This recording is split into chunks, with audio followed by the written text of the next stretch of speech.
Yeah, what up? Alright, so customer complaint is they're losing power while trying to accelerate. Actually, if I can come and assist. As you see, it's a rainy night, so I'm going to see if I can assist the client and take it from there.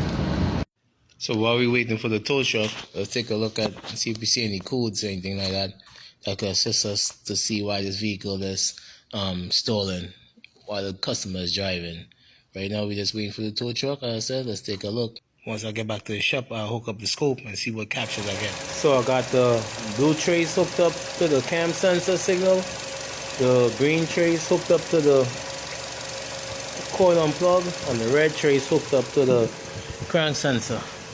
Right, so I'm gonna let it run for a little bit, and then after I want to stop it and analyze the waveform.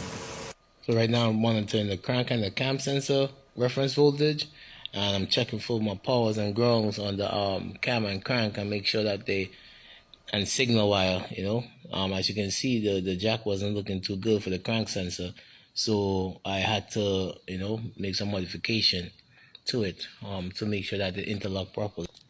So I soldered it and put some heat shrink on the wire, so to make sure the new jack is secured onto the crankshaft sensor. As you can see, this is the crankshaft sensor that goes under the vehicle. With the help of the scope, I was able to determine that the crank signal keep dropping out when it gets hot, so this led me to replace the cam and the crank. So I was able to change the crank sensor and the cam sensor. Right, check engine light is still on, as you can see. So let's go to the scan tool. 2009. Let's see if we can clear this code.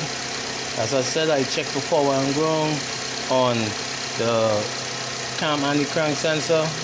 Also check the correlation.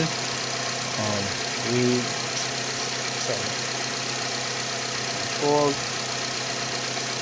Right, so you see we have the crank sensor. Clear the code. Code clear. Let's read it back again. The DPC. So let's take a look at the check light. Check light. Yeah, cool, another fix.